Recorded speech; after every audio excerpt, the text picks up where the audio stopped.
네, 안녕하세요. 오늘은 카카오페이 그 영리한 펀드라는 게 있죠. 요거의 9월 성과 성적표가 나와서 요거 분석 한번 드립니다. 이 화면에 나오지만 조금 그 구름이 꼈어요. 하락을 했는데 왜 그랬는지 한번 점검을 해보겠습니다. 이제 접속하는 경로를 여전히 살펴보면 이게 잘 모르시는 분들이 지금도 계세요. 가끔 물어보시는데 이게 카카오톡 열어가지고 가장 오른쪽에 이게 점 3개 있잖아요. 요거 터치를 한번 해보세요. 그러면 지금 보이시는 이 화면이 뜹니다. 여기에 상단에 그 카카오페이 이게 보이시죠? 요 페이 터치하시면 돼요. 아마 요거 뭐 아시는 분들도 많은데 아직도 모르시는 분들이 좀 계신 것 같아요. 이렇게 누르면 네, 이 페이 홈페이지로 또 자동 연결이 됩니다. 이렇게 저기 계좌번호 제가 좀 가려놨는데요. 여기에 다시 투자라고 항목이 있잖아요. 여기 투자를 한번 터치를 하시면 카카오페이의 투자 페이지로 자동 연결이 됩니다. 그럼 여기 드디어 펀드 내 자산 금액하고 보이시죠? 네, 여기서 이제 쉽게 이제 확인을 하실 수가 있는데 요거를 좀 터치를 한번 또 해봅니다. 그럼 이제 내가 투자하고 있는 10월 15일 기준 내 원금과 평가 금액이 표시가 되는데요.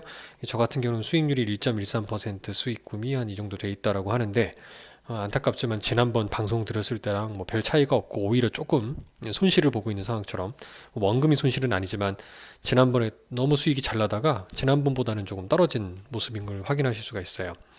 이제 밑에 금액이 이렇게 있고요. 여기 추가된 부분이 밑에 매월 받아보는 펀드 성적표라는 게 있거든요. 요거 한번 터치해 보시면은 굉장히 잘 정리가 돼 있으니까 오늘 요걸 소개를 한번 드려볼 거예요. 요것만 보시면 내 펀드가 왜 또 어떻게 움직이고 있는지, 그 다음에 또 운용사에서 어떻게 생각하고 있는지, 어떻게 운영할 것인지를 확인해 볼 수 있습니다. 이게 터치를 해보면 이렇게 링크 그 연결 프로그램으로 연결이 돼요. 저는 이제 안드로이드라는 운영체제를 쓰니까 이렇게 인터넷으로 연결되기도 하는데요. 확인을 해보면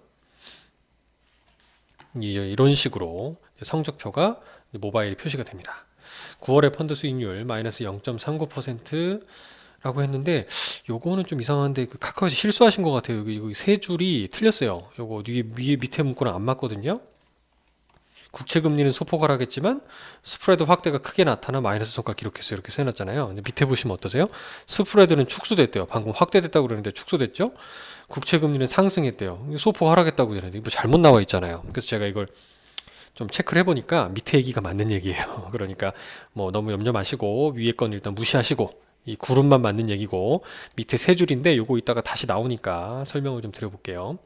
일단 자본 차익 평가 손실 났다는 얘기인데요. 이걸 하나하나 점검을 한번 해볼게요. 성적표가 어떻게 구성이 되어 있나 한번 살펴보도록 하겠습니다. 먼저 매니저 노트라는 게 나오는데요. 매니저가 이제 이 펀드에 대해서 하는 얘기죠.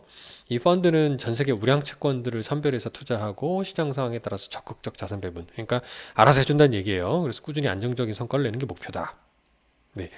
매니저 노트로 보면 5월에서 8월 달간 다르게 9월 달 한 달 동안 보면 금융시장의 변동성, 그러니까 조금 손실 보게 할 수 있는 이런 유발할 대형 재료가 변동성은 뭐 상승도 할 수 있고 손실도 날 수 있는 걸 다 의미하겠지만 이런 대형 재료가 부재했고요. 코로나가 재확산되고 주요 중앙은행이나 정부 정책 부재 등 위험 자산의 부정적인 요인이 이어졌습니다. 좀 머리가 벌써부터 혼란스러우실 수 있어요. 반면 안전 자산은 소폭 강세를 보였다. 그러니까 위험 자산은 주식을 생각을 해보시면 주식 시장이 조금 조정이 나왔던 9월 달이었고요. 네, 안전자산 즉 채권 같은 경우는 당연히 주식을 팔면 채권을 좀 사겠죠. 조금 안전하니까. 좀 채권도 무조건 안전한 건 아니지만 안전한 채권 중심으로 강세를 보였다. 예, 펀드도 신용물은 손실을 좀 어렵게 썼는데 신용물은 뭐 영어로 크레딧이라고 표시하기도 하고요. 정부에서 발행한 국채나 공사채 등을 제외한 그 일반 회사채를 통상 뭐 신용물이라고 부르기도 해요.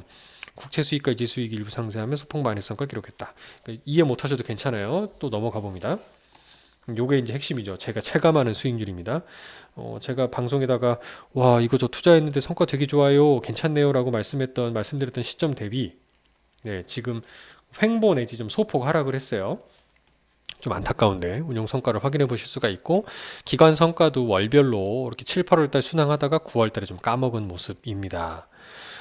주요 섹터별 분석도 선진국의 이자 수익은 차곡차곡 쌓여요. 이자 수익에서 손실 나는 경우는 거의 없다고 보셔도 돼요. 근데 이놈의 자본 차익이 문제입니다. 그럼 왜 자본 차익에 문제가 생겼는지를 확인해 보면 되겠죠? 일단 섹터별 비중은 이 펀드가 투자하고 있는 업종들인데 이거는 채권을 막 여러 개 섞어놓은 특징이에요. 그래서 선진국의 정부 채권도 한 12.64%, 회사채도 11.6%, 정부채, 그러니까 신흥국의 정부채들이죠. 이 두 개 합치면은 한 27% 정도 되죠. 원화 채권도, 그러니까 우리나라 채권도 들어가고요. 모기지론, 미국의 그 주택담보대출을 유동화시킨 것들도 9.74 정도 들어가고, 유동성 및 기타, 현금에 가까운 자산들이 무려 30% 정도 투자를 합니다. 생각보다 채권 비중이 많이 없네요. 그죠? 선진국 정부채를 제외하고는 아까 여기 회사채라고 써 있는 거 있죠? 선진국 회사채. 이걸 아까 크레딧, 신용물이라고 보시는 거예요. 그 다음에 신흥국 회사채도 신흥국 신용물 또는 신흥국 크레딧이라고 부르기도 하는 겁니다. 근데 일단 요것도 섞여 있으니까 헷갈리잖아요. 그냥 넘어가십니다. 일단 제가 다 설명해 드려요. 종목 상위 10종목을 보면 이런 것들이 투자가 되고 있구나라는 걸 얼핏 보실 수 있어요. 이름이 좀 가려져 있어서 카카오에서는 친절하게 앞에 타이틀에 신흥국 채권, 선진국 채권 이름을 달아드리죠. 네, 그래서 이것도 그냥 넘어가시면 참고만 해주시면 돼요. 우리나라 정부 채권도 이렇게 들어가고 있구나. 2029년도 만기짜리를요. 운용 계획이 중요합니다. 월간 코멘트를 보면 똑같은 얘기죠. 시장 이슈는 연준과 22 유럽의 통화정책 회의 결과가 덜 완화적이었다 해석된 점 등등등이 나옵니다. 그러니까 비슷한 얘기가 나오죠. 아마 이걸 읽어보셔서 이해가 될 만큼 이거 알겠다 무슨 말인지라고 생각이 드시면 굉장히 저는 상위 1%의 수준 높은 투자자분이라고 감히 말씀드릴 수 있습니다. 저도 읽어보고 이게 뭐지? 라고 막 해석해야 되고 이런 게 대부분이실 거예요. 또는 이게 무슨 말이야? 라고 모르시는 분들도 많으실 수 있습니다. 괜찮습니다. 이게 가급적이면 좀 쉽게 썼으면 좋겠는데 이게 금융이라는 게 이래서 어렵잖아요. 그래서 이걸 해설해드리는 사람들이 그래서 월급을 받고 일을 하는 이유가 될 수 있어요. 신용물들의 자본 손실, 이자 수익, 자본이익 상쇄 이것도 헷갈립니다. 그래서 제가 또 넘어가서 향후 운용 계획을 보면 이렇게 다 한번 읽어보세요. 미국 대선에서 바이든이 당선되면 장기 금리 상승 압력이 부각될 가능성이 높고, 트럼프가 성공하면 그래도 금리가 하방 압력이 나타날 가능성이 높지 않다. 그러니까 금리가 떨어질 것 같지는 않다는 거죠. 그래서 금리는 되도록 방어적 포지션을 취한대요. 이게 또 무슨 얘기지? 신용물도 여러 면에서 도전을 받고 있어서 방어적으로 대응을 한대요. 미국 회사채의 경우는 위안화 국채 금리가 미국 회사채 대비 높고 위안화 강도가 지속돼서 금리 환율 측면의 메리트가 떨어져 외국인들이 투자 유인을 느끼지 못하게 될 가능성이 있다. 이해되세요?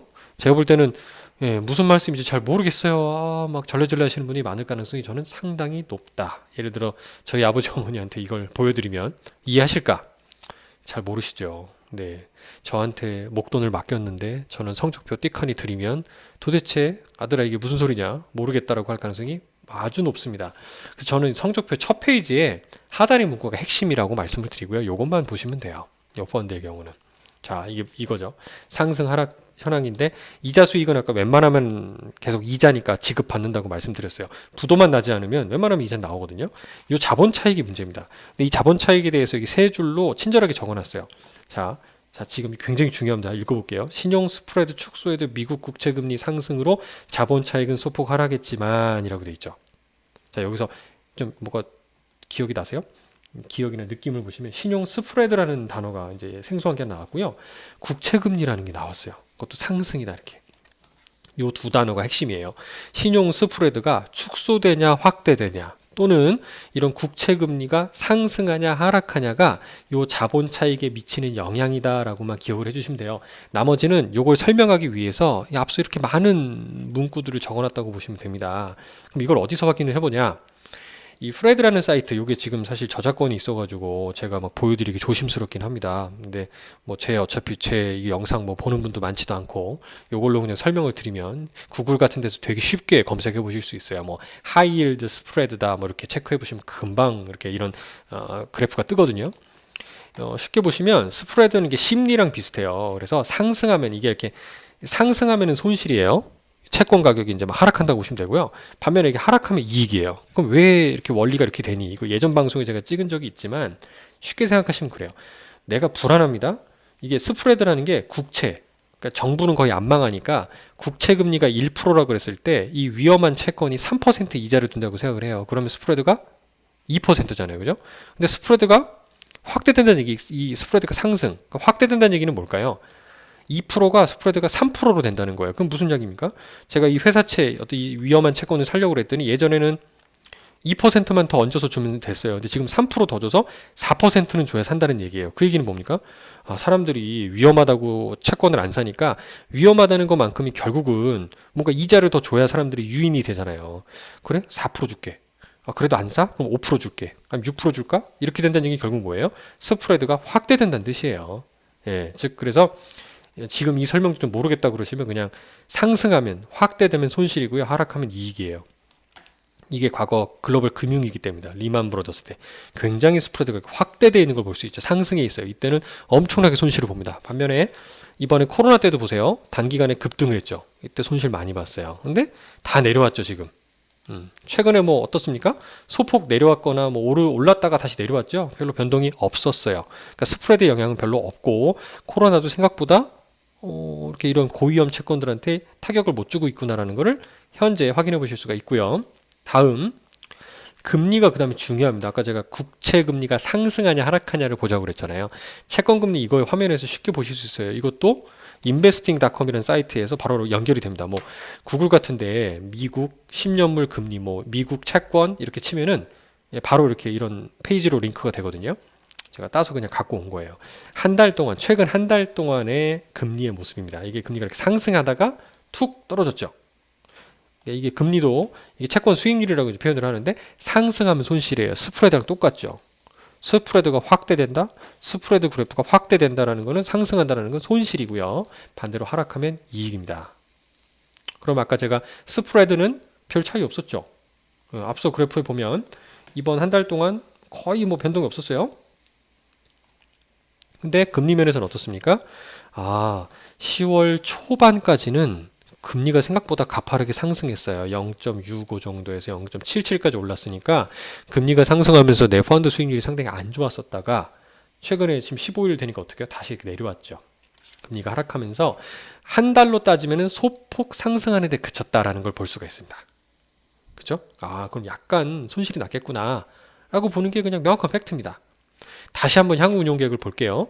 그럼 제가 아까 두 가지였죠. 스프레드랑 금리였습니다. 먼저 금리 방향성을 얘기를 하고 있어요. 금리 상승 압력이 부각된다는 얘기는 채권이 특히 국채는 재미가 없을 수 있다고 보는 거예요. 그러니까 금리에 대해서는 어떻게 해요? 되도록 방어적 포지션. 그러니까 금리 상승하더라도 채권 가격이 하락하는데 피해를 안 보도록 최대한 대응을 하겠다라고 매니저는 얘기하고 있는 겁니다. 이건 바이든이 되든 뭐 트럼프가 되든 금리가 올랐으면 올랐지 떨어지진 않을 것 같다는 거예요. 그러니까 약간 좀 채권에 안 좋은 뉴스인 거죠. 여러 가지 뭐 좀 세부적인 스킬은 있어요. 이 채권의 만기를 좀 짧은 채권들로 바꾸는 방법 등 이런 것들이 있는데 이건 나중에 설명 한번 드릴 거고요. 그냥 금리 얘기 먼저 말씀드렸고 스프레드라고 하는 신용 관련된 얘기도 말씀드리면 여기 펀더멘털 악화가 심화될 수도 있다고 판단하잖아요. 이것만 보시면 돼요.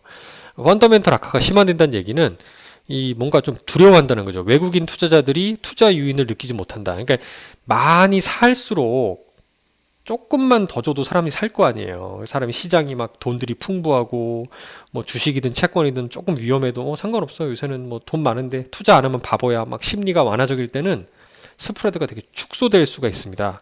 국채보다는 이런 신용물 이 이자가 더 높잖아요. 그러니까 신용물을 많이 사면은 스프레드가 조금 줄어드는 특성이 있는 거거든요. 근데 지금 어때요? 외국인들이 투자 유인을 못 느끼게 될 것 같다고 얘기를 하죠. 그래서 펀더멘털 악화가 심화된다는 거예요. 그럼 어떻게 됩니까? 사람들이 이제 안 사요. 주식도 채권도 잘 안 사려고 그러고 현금만 들고 있으려고. 그러면 어떻게 해요? 스프레드가 조금씩 올라가는 거예요. 왜냐하면 금리를 더 줘야 사람들이 채권을 살 거잖아요. 이제 그런 영향을 보시면 되고 신용물도 방어적, 금리도 방어적. 향후 운용 계획은 조금 보수적으로 봐야 되겠다라고 보는 입장인 것 같아요. 그러니까 자본 차익이 크게 나타날 것 같지는 않네. 제 개인적으로는 미국 선거가 좀 끝나봐야 알 것 같아요. 자, 다시 한번 읽어봤고요. 금리 전망과 스프레드에 대해서 알아봤습니다. 이게 채권이 별거 아닌 것 같아도 되게 해석할 게 많죠. 무조건 안전하다고 생각하시는 분들도 있지만 채권은 중간에 이렇게 자본 손실이 발생할 가능성이 있기 때문에 꼭 조심하셔야 됩니다. 뭐 어떤 분들은 뭐 국채인데 손해가 안 나. 절대 그런 거 아니거든요. 지금 보시는 대로 미국 국채도 중간에 금리가 상승하면은 손실 볼 수 있다는 걸 꼭 기억해 주시고요. 다음 달 또 한 10월 달 성적표 때 소개해 드리도록 하겠습니다. 감사합니다.